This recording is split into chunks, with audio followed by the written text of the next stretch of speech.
سیدنا و مولانا و ملجانا و مأوانا و حبیبنا و شفیعنا و طبیبنا و طبیب قلوبنا و قرۃ عیوننا محمد رسول رب العالمین وعلى آلہ واصحابہ وازواجہ واہل بیتہ واولیاء امتہ وعلماء ملتہ ومن تبعہم باحسان الی یوم الدین. اما بعد فاعوذ باللہ من الشیطان الرجیم. بسم اللہ الرحمن الرحیم. وَأَتِمُّوا الْحَجَّ وَالْعُمْرَةَ لِلَّهِ.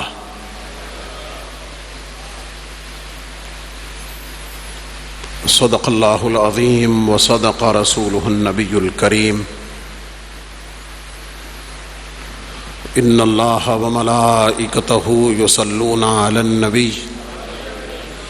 یا ایہا الذین آمنوا صلوا علیہ وسلموا تسلیما. درود پاک محبت و ذوق سے پڑھو. الصلاۃ والسلام علیک یا سیدی یا رسول اللہ وعلی آلک واصحابک یا سیدی یا حبیب اللہ. الصلاۃ والسلام علیک یا خاتم النبیین وعلى آلک واصحابک یا شفیع المذنبین. الصلاۃ والسلام علیک یا امام الحرمین وعلى آلک واصحابک یا جد الحسن والحسین. گنج بخش فیض عالم مظہر نور خدا ناقصاں را پیر کامل کاملاں را رہنما. معزز و محتشم سامعین و حاضرین، بزرگوں، دوستوں، عزیزان ذی قدر، علماء کرام، مشائخ اعظام، جملہ غلامان گنج بخش، ARY QTV کے ذریعے پوری دنیا کے ناظرین و ناظرات، ماؤں، بہنوں، بیٹیوں، مستورات، سب کی خدمت میں السلام علیکم.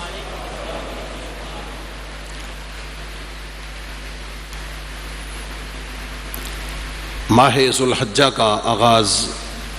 ہو چکا اور خوش نصیب، خوش بخت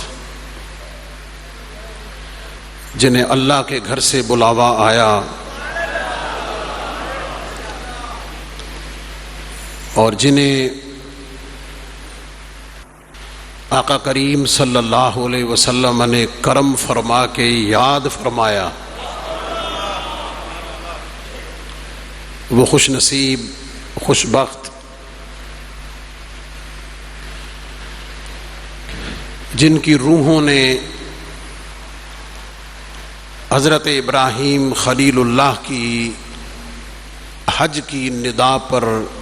لبیک کہا، وہ خوش نصیب، خوش بخت حرمین طیبین کی زیارت کے لیے، حج و عمرہ کی سعادت کے لیے، آقا کریم علیہ السلام کی بارگاہ میں حاضری کے لیے، یہ سعادت پانے کے لیے یا تو پہنچ چکے ہیں یا پہنچنے کی تیاریوں میں ہیں. اسی مناسبت سے ہم آج کے جمعۃ المبارک کے اس قیمتی وقت میں حج کے مقاصد پہ بات کریں گے.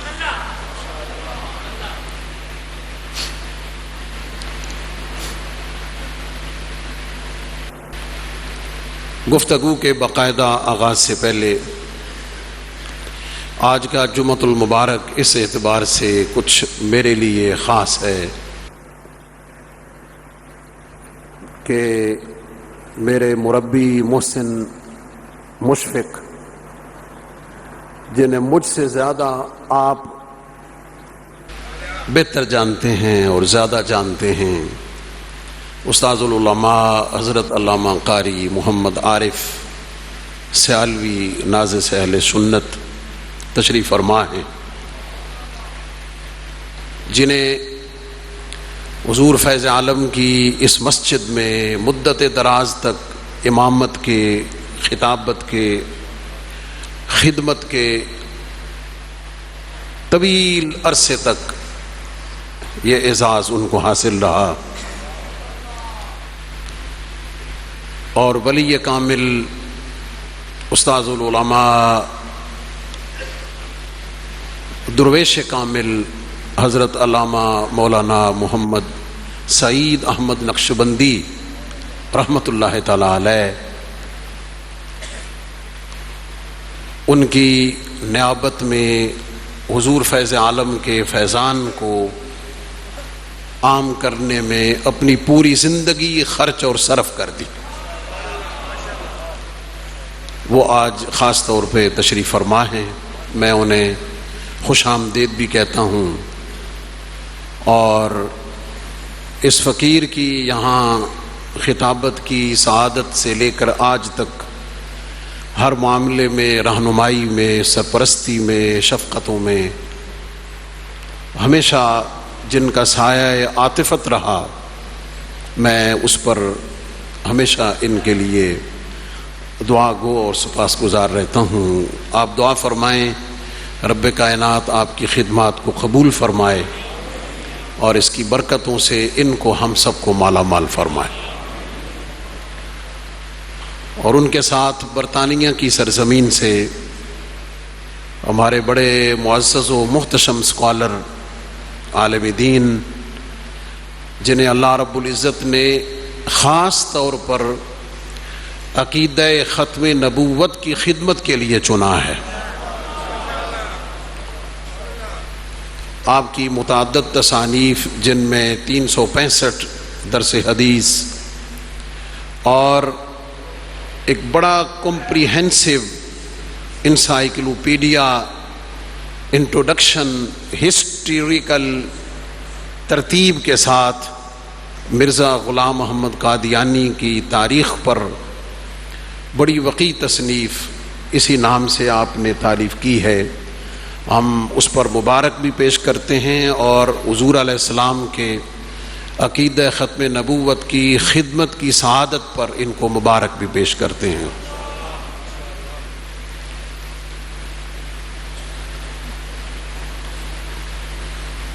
یاد رہے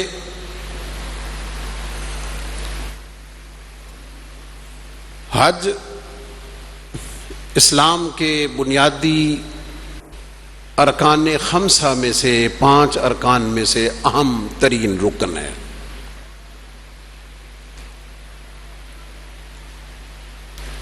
اور فعل الحکیم لا یخلو عن الحکمہ، اللہ رب العزت کا اپنے بندوں کو کوئی بھی حکم ارشاد فرمانا، اور اتنا اہم حکم حکمت سے نہیں، حکمتوں سے بھرا ہوا ہے۔ ان میں سے میں چند ایک آپ کی خدمت میں عرض کرنے کی جسارت کرتا ہوں۔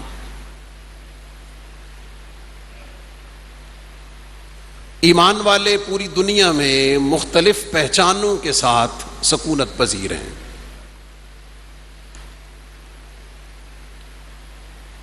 کہیں ان کی پہچان ان کے وطن سے ہے کہ یہ پاکستانی ہے، یہ ٹرکش ہے،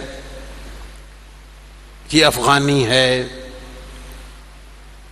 یہ امریکن ہے، یہ ملائیشین ہے، وغیرہ ذالک۔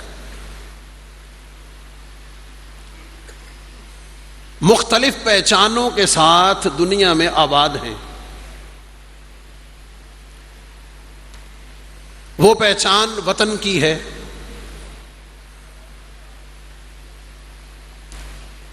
کہیں وہ اپنے خاندان کی پہچان کے ساتھ زندہ ہیں کہ جناب آپ کون ہیں جی؟ ہم ملک ہیں جی، ہم آوان ہیں جی،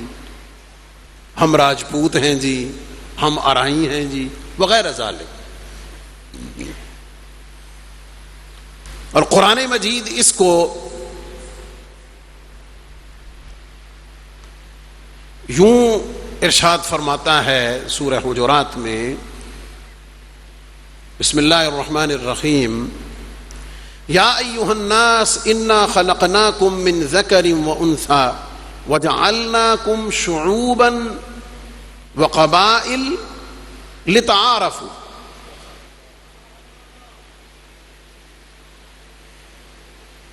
کہ ہم نے یہ تمہاری جو قبائل، ذات پات اور جو مختلف پہچانیں بنائی ہیں وہ تمہاری پہچان کے لیے ہیں۔ تو مسلمان دنیا میں کبھی وطن کی پہچان رکھتا ہے، کبھی قبیلے کی پہچان رکھتا ہے، اور بھی کئی حوالے ہیں پہچان کے۔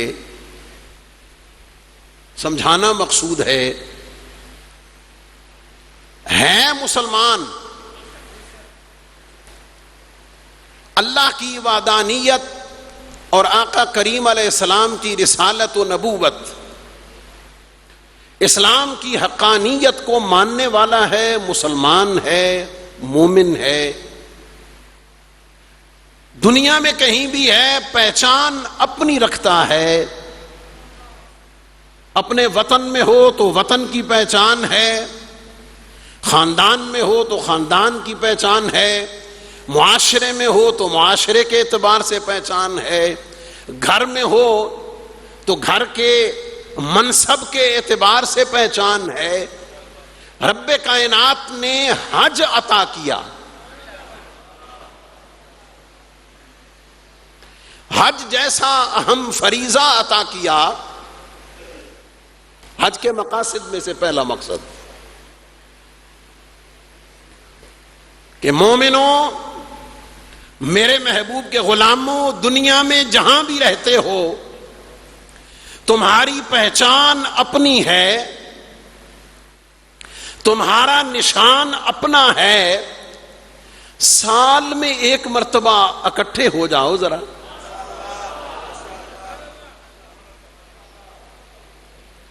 سال میں ایک مرتبہ اکٹھے ہو جاؤ، ایک جگہ پہ جمع ہو جاؤ، ایک ایسی عبادت کو بجا لاؤ کہ جہاں پہ تمہاری پہچان، تمہارا انٹروڈکشن، تمہاری آئیڈینٹیفیکیشن تمہارے وطن سے نہ ہو،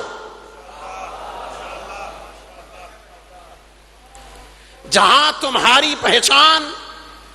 تمہارے قبیلے سے بھی نہ ہو، جہاں تمہاری پہچان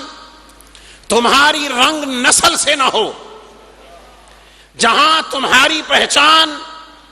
تمہاری زبان سے نہ ہو،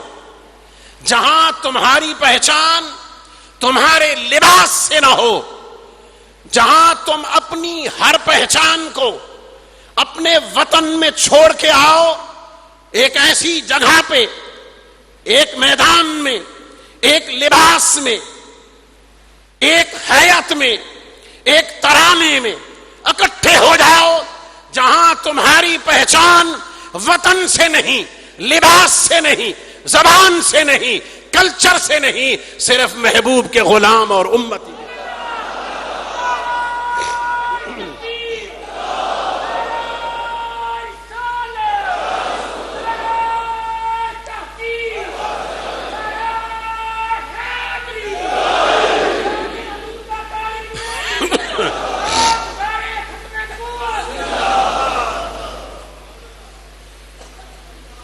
جہاں تم اپنی ہر پہچان کو گھر چھوڑ کے آؤ، اپنے ہر منصب کو اپنے سے الگ کر کے آؤ، ہر چیز کو اپنے سے اتار کر آؤ، اور دنیا، عالم کفر، باطل یہ نظارہ دیکھے، یہ منظر اور یہ کیفیت دیکھے کہ یہ پاکستان میں ہو ان کی پہچان اور ہوتی ہے،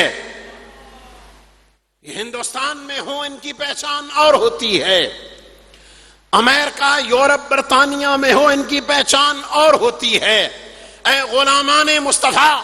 اے امت مصطفیٰ، میدان عرفات میں حج جیسی اہم عبادت کے لیے اکٹھے ہو جاؤ۔ تمہاری بظاہر زبانیں الگ ہیں،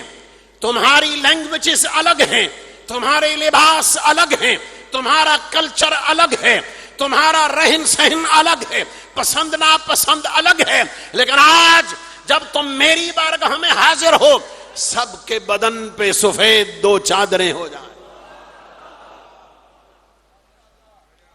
سب کی زبان پہ لبیک کا ترانہ ہو جائے، سب سراپا مناجات ہو جائیں، سب سراپا التجا ہو جائیں، اور وہاں پہ اپنی پہچان ختم کر کے امت واحدہ بن کر، امت واحدہ بن کر، ایک امت بن کر عالم کفر کو بتا دو، باطل کو بتا دو کہ ہم آپس میں لاکھ اختلاف رکھیں، لیکن اللہ کی وحدانیت اور محبوب کی رسالت کے لیے امت یکجا اور یکجا، اس وحدت کے نظارے کے لیے، اس اتحاد کے مظہر کے لیے، اس یگانگت باہمی الفت و محبت اور ایک ملت، ایک امت کا نظارہ، وہ پرکیف منظر سال کے بعد عالم کفر کو دیکھنے کو ملتا ہے، وہ حیران پریشان ہو جاتا ہے کہ یہ تو پاکستان میں دست و گریباں رہتے ہیں، یہ تو ہندوستان میں باہم اختلافات میں رہتے ہیں، یہ اپنے وطن میں تو لڑائی جھگڑوں میں رہتے ہیں، لیکن 20 سینکڑوں اختلافات ہوتے ہوئے بھی جب عالم کفر، باطل، جب وحدت کا یہ نظارہ دیکھتا ہے، یہ منظر و کیفیت دیکھتا ہے، وہ سہم جاتا ہے، اس کو پتہ چل جاتا ہے کہ باہم اختلاف اپنی جگہ لیکن وحدت امت اپنی جگہ ہے۔ اور ابھی زیادہ وقت نہیں گزرا، چند ہفتے پہلے ہی، اور یہ تاریخ اب کسے بھول سکتی ہے، 6-7 مئی کی شب یاد ہے نا؟ تو یہ نظارہ تو پھر عالم کفر نے، باطل نے یہ منظر و کیفیت تو دیکھ لی پاکستان میں کہ ان کے باہم اختلافات اپنی جگہ، مسالک کی جنگ اپنی جگہ، نظریات کا اختلاف اپنی جگہ، اداروں سے اختلاف اپنی جگہ، پولیٹیکل اختلاف اپنی جگہ، لیکن جب بات وطن کی سالمیت کی آئی، جب بات وطن کی حفاظت کی آئی، جب ملک کی سرحدوں کی حفاظت کی بات آئی، تو یہ سب اختلاف بھلا کر وطن کی حفاظت کے لیے یکجان ہو کر اپنے اداروں کے پاس، اور یہ میں یہاں ایڈ کرتا چلوں، یاد رہے، یاد رہنا چاہیے، اور یہ کیفیت و یہ منظر بھی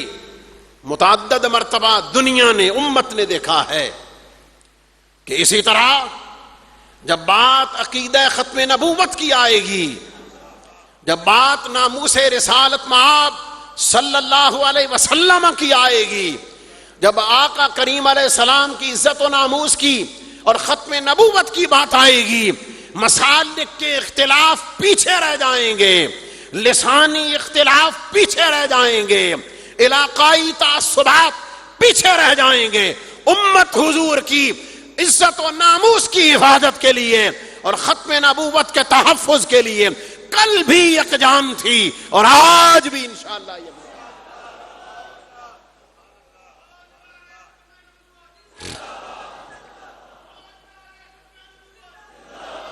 ایک اس پر بہت بات ہو سکتی ہے، تو ایک مقصد وحدت امت کا اظہار ہے، امت کی قوت و سطوت کا اظہار ہے،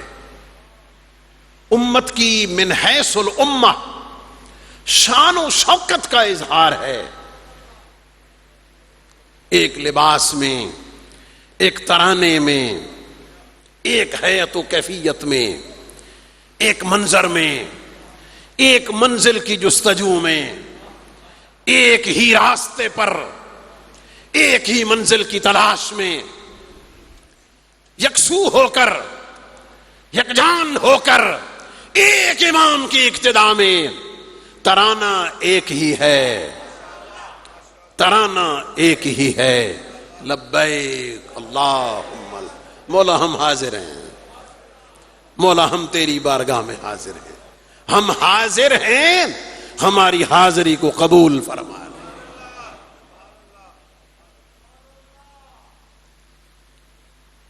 حج کے ڈھیروں مقاصد میں سے ایک اور مقصد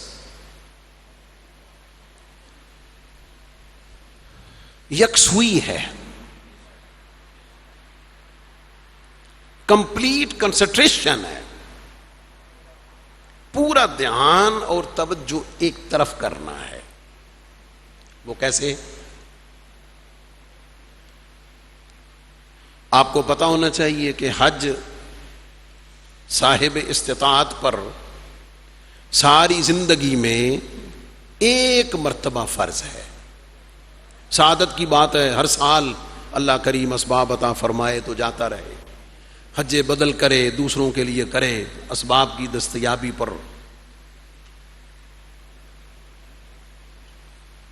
ساری زندگی بچپن میں بچپنے کی خواہشات الگ ہیں، ٹھیک ہے، لڑکپن کی طلب اور ہے، جوانی کا جنون اور ہے، ادھیڑ پن کی تفکرات الگ ہیں، سمجھ رہے ہیں نا؟ عمر جیسے جیسے بدلتی ہے اس ایج کے مطابق خواہشات بدلتی ہیں، ترجیحات بدلتی ہیں، تفکرات بدلتے ہیں، زندگی کے مقاصد تبدیل ہوتے ہیں۔ بچپن میں سوائے کھیلنے کے کوئی اور شغف طبیعت کو بھاتا نہیں ہے، جوانی میں لطف اندوز ہونے کے سوا کچھ اور سوجتا نہیں ہے، ادھیڑ عمر میں اپنی فیملی اور بچوں کی ذمہ داریوں کے سوا کچھ اور نظر نہیں آتا۔ ایسا ہی ہے نا، یہ نیچرل اور فطرتی معاملات ہیں، ہیومن بینگز ہیں، جس میں سے کوئی شخص نکل نہیں سکتا۔ عمر وقت حالات کے ساتھ اس کی کیفیات، تفکرات، اس کی پرائورٹیز، اس کی ترجیحات بدلتی ہیں۔ ایک حج ظاہری جسم کا ہے، ایک حج ظاہری جسم کا ہے، آپ فرماتے ہیں ایک حج تیری روح اور تیرے باطن کا بھی ہے، تیری روح اور تیرے باطن کا بھی ہے۔ اور اگر جسمانی سفر کے ساتھ روحانی سفر طے نہ ہو تو وہ عبادت اپنی روح کے اعتبار سے خشک اور خالی رہتی ہے۔ نماز ہے نا، تکبیر تحریمہ، قیام، رکوع، سجود، التحیات، یہ تمام ارکان، ان سب کو نبی پاک علیہ السلام نے کیا فرمایا؟ الصلاۃ معراج المومنین، نماز مومن کی معراج ہے۔ کیا مطلب؟ کہ یہ نماز پڑھتے ہوئے، ارکان کو ادا کرتے ہوئے ایک سفر اللہ کے قرب کا، اللہ کی محبت کا نماز پڑھنے والے کی روح طے کرتی ہے، جس کا کمال اللہ رب العزت کی بارگاہ میں حضوری ہے، اللہ رب العزت کے انوار و تجلیات میں خود کو گم کر دینا ہے۔ حج بھی ایسے ہی ہے، حج بھی ایسے ہی ہے۔ تو چلو، جو جسم سے نہیں جا سکے، جو جسم سے نہیں جا سکے، بارگاہ گنج بخش میں بیٹھے ہوئے روحانی کیفیات میں ہی چلے چلو۔ اور یہ بارگاہ گنج بخش کا اعجاز ہے، ان کے روحانی فیوزات کا کمال ہے۔ اب میں نے جو جملہ عرض کرنا ہے نا، میں نے دیکھنا ہے کہ بھئی آپ کتنا اس جملے کا لطف لیتے ہیں۔ یہ بارگاہ گنج بخش کا فیضان ہے، یہ ان کے روحانی توجہات کے اثرات ہیں کہ بندہ بیٹھا داتا کے قدموں میں ہوتا ہے۔ ابھی نہیں، نہیں ایسے نہیں، ڈھلے ڈالا تو کم کرنا ہی نہیں نا جناب، کیا خیال؟ اور گالتے کرن دے۔ شکریہ۔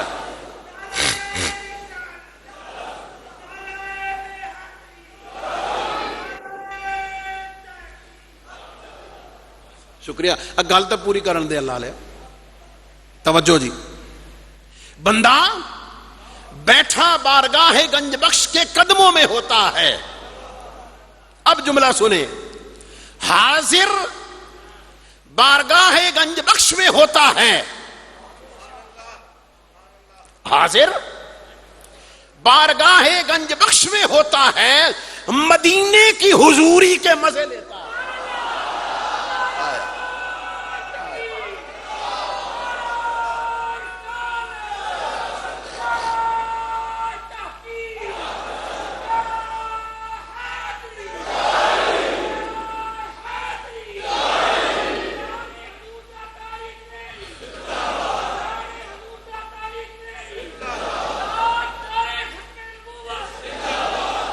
میں یہ فقیر اس جملے کو ذرا دہرائے دیتا ہے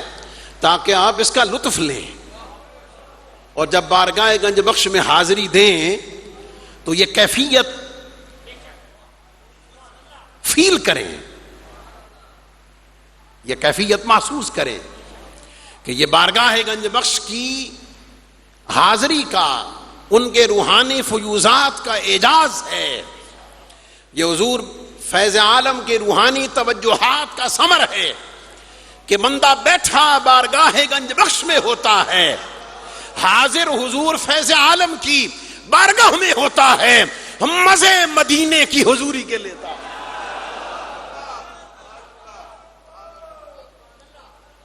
تو چل سے بات آگے کہ چلیں۔ تو عرض یہ کر رہا تھا کہ یہ جو دنیا کے تفکرات ہیں، جو انسان کو اس کی ذمہ داریوں کے تاثر میں، دنیا کی محبت اور لالچ کے تاثر میں،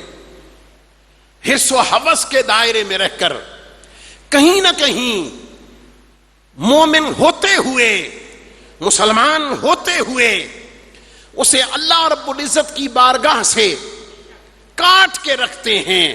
اسے یکسوئی نہیں ہوتی، ارادے کرتا ہے پھر توڑتا ہے، صبح ہوتے ہی دنیا کے کاموں میں،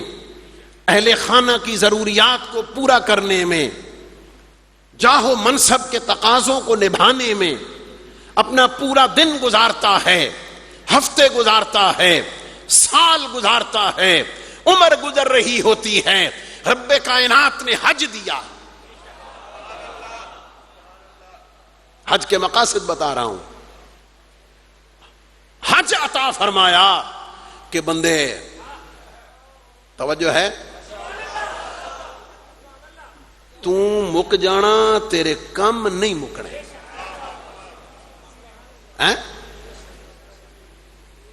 تو مک جانا تیرے کم نہیں مکنے، اور جن کے لیے توجہ طلب بات، جن کے لیے تو اپنے آپ کو ہلکان کر رہا ہے، جن کے لیے تو حلال و حرام کی تمیز مٹائے بیٹھا ہے، جن کے لیے تو رب کو بھلائے بیٹھا ہے، اللہ کے احکامات کو پس پشت ڈالے بیٹھا ہے، تیرے جانے کے بعد شاید تیرے چھوڑے ہوئے کو ان کو گننے سے فرصت نہ ملے، تو جوڑنے میں مر جائے گا، تو ان کے لیے اکٹھا کرنے اور جوڑنے میں مر جائے گا، تیرے بعد والے اس کے لیے لڑنے میں مر جائیں گے، بانٹنے کی دوڑ میں مر جائیں گے، تجھے کوئی یاد نہیں کرے گا۔ بندے نکل، بندے چل، چھوڑ یہ سب کچھ، مال بھی چھوڑ، کاروبار بھی چھوڑ، بیوی بچوں کو بھی چھوڑ، اور یہ عرض کرتے ہوئے یہ سارا کچھ حضرت سیدنا ابراہیم علیہ السلام کی سنت پاک کے زمرے میں سامنے آ رہا ہے۔ یہ چونکہ اللہ کے انبیاء، جد الانبیاء حضرت ابراہیم علیہ السلام اور امام الانبیاء سید الانبیاء آقا کریم علیہ السلام کی سنت ہے، جس میں یہ مال کو خرچ کرنا، یہ وطن کو چھوڑ دینا، اولاد سے الگ ہو جانا، سفر کی صعوبتیں اٹھانا، یہ سب ان کی سنت کریمہ ہے۔ اللہ فرماتا بندے سب چھوڑ، ان کو ان کے حال پہ چھوڑ، زیادہ سفر لے لے جتنی تجھے ضرورت ہے، 2 چادریں لے لے، ہائے ہائے، تھوڑا سا سفر کے لیے سامان جو تجھے چاہیے وہ لے لے، بیوی بچوں کو چھوڑ، سارا کچھ ختم کر، بوریا بستر لپیٹ، تھوڑا سا زیادہ سفر لے، ہر ایک کی محبت سے خود کو جدا کر، ہر تعلق سے الگ نکال لے، وطن کو چھوڑ، اپنے آپ کو الگ کر، اور بندے ان سب کو چھوڑ کے میرے پاس آ جا، آئے آئے میری بارگاہ میں آ جا، میرے حریم قدس میں آ جا، میرے انوار و تجلیات میں آ جا، میری رحمت کے، میرے کرم کے، میری عطا کے، میرے انوار و تجلیات کے حالے میں آ جا، اور نہیں میرے محبوب کے دامن شفاعت میں آ جا، میرے محبوب کے دامن کرم میں آ جا، مدینے پاک کی پرکیف فضاؤں میں آ جا، پر نور معطر ہواؤں میں آ جا، آ کے میری رحمت کے نظارے دیکھ، میرے کرم کے جلووں کو دیکھ، کعبۃ اللہ کے جلووں کو دیکھ، صفا مروہ میرے محبوبوں کی نشانیوں کو دیکھ، حجر اسود کو دیکھ، آب زمزم سے پیاس بجھا، صفا مروہ کی سعی کر، وہ منا میں آ، مزدلفہ میں آ، عرفات میں آ، ایک لباس پہن لے، ہر ایک چیز سے خود کو الگ کر کے میری بارگاہ کے لیے میرا ہو کر یکسو ہو جا، میری بارگاہ میں آ کر میرا ہو جا، میرا ہو جا، خالص میرا ہو جا، میرے لیے آ جا، میری بارگاہ میں آ جا، میرے حریم قدس میں آ جا۔ بندے یہ سب کچھ چھوڑ کے حج کے فریضے کے نام پر میری بارگاہ میں آنا تیرا کام ہے، میری بارگاہ میں آنا تیرا کام ہے، تجھے گناہوں سے پاک کر کے بھیج دینا میرا ہے۔ یہ سب کو چھوڑ کر میرے محبوب کی بارگاہ میں صلی اللہ علیہ وسلم، ان کی بارگاہ میں آنا تیرا کام ہے، اپنے محبوب کی شفاعت کا حقدار بنا دینا میرا۔ یہ یکسوئی کے لیے ہر تعلق سے، ہر رشتے سے خود کو کاٹ کر فَفِرُّوا إِلَى اللَّهِ، اللہ کے حریم قدس میں پہنچنے کی دوڑ میں شامل ہو جانا، اور رب کی رضا کو پانے کے لیے وَأَتِمُّ الْحَجَّ وَالْعُمْرَةَ لِلَّهِ، کسی اور کے لیے نہیں، حاجی بننے کے لیے نہیں، الحاج بننے کے لیے نہیں، کسی اور مقصد کے لیے نہیں، بندو میری رضا پانے کے لیے میری بارگاہ میں آ جاؤ۔ اس رضا کے حصول پر انشاءاللہ یہیں سے کنٹینیو کریں گے اگلے جمعہ کو انشاءاللہ العزیز، اور حج کے مقاصد پر مزید آگے بات کریں گے۔ رب کائنات اپنے کرم سے جیسے میں نے عرض کیا، اللہ تعالی ہمیں ایک تو اس حج کے موقع پر جو وحدت امت کا نظارہ ہے، اللہ کریم ہمیں اس کی برکات حضور کی ساری امت کو، ہم سب کو رب کائنات عطا فرمائے، اور اس کے ساتھ ساتھ اللہ رب العزت کی رضا کے لیے، اللہ کے حریم قدس میں پہنچنے کے لیے اس یکسوئی کی کامل توجہ کی، اللہ کی رضا کو پانے کے لیے اس نعمت کو حاصل کرنے کی توفیقات عطا فرمائے۔ وآخر دعوانا ان الحمد للہ رب العالمین۔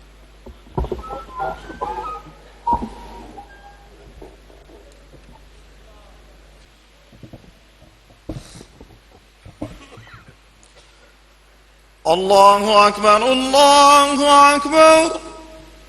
اللہ اکبر، اللہ اکبر، اشہد ان لا الہ الا اللہ،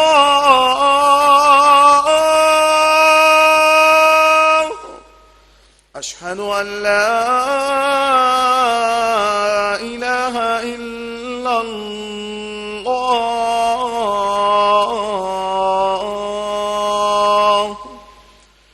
اشہد ان محمد رسول اللہ،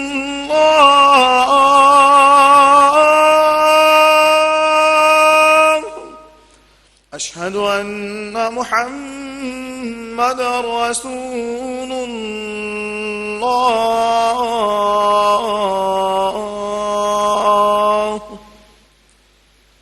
حی علی الصلاة،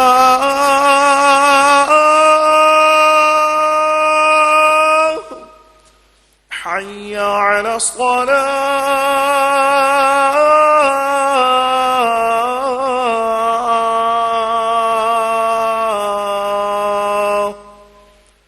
حی علی الفلاح، حی علی الفلاح،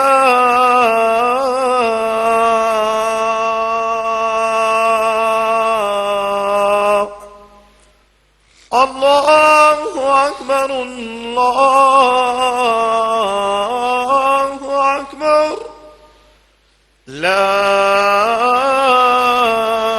الہ الا اللہ۔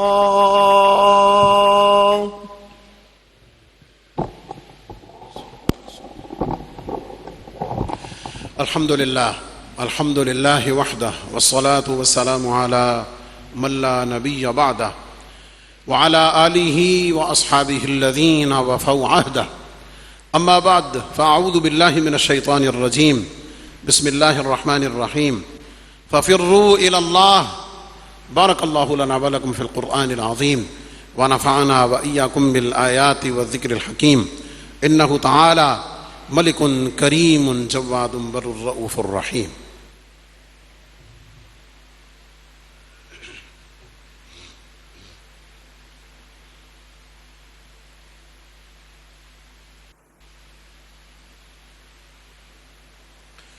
الحمد للہ نحمده ونستعینه ونستغفره ونؤمن به ونتوکل علیہ، ونعوذ باللہ من شرور انفسنا ومن سیئات اعمالنا، من يهده الله فلا مضل له ومن يضلل فلا هادي له، ونشهد ان لا اله الا الله وحده لا شريك له ونشهد أن سيدنا ومولانا محمدا عبده ورسوله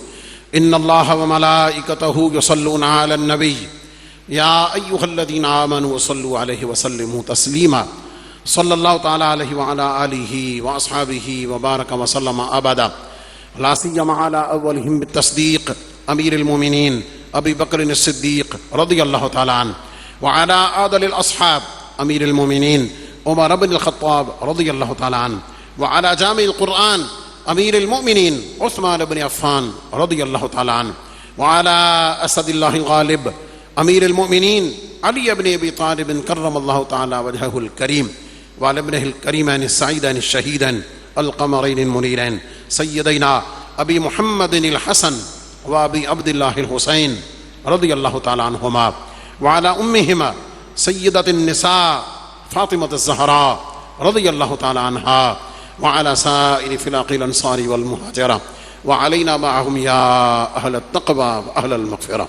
اللهم أيد الإسلام والمسلمين اللهم انصر الإسلام والمسلمين اللهم ارحم علينا وعلى جميع المسلمين في كل مكان وألف بينهم واجمع كلمتهم اللهم انصر إخواننا في غزة فلسطين وكشمير عباد الله رحمكم الله إن الله يأمر بالعدل والإحسان وإيتاء ذي القربى وينهى عن الفحشاء والمنكر والبغي يعظكم لعلكم تذكرون ولذكر الله تعالى أعلى وأولى وعز وجل وأتم وأهم وأعظم وأكبر والله يعلم ما تصنعون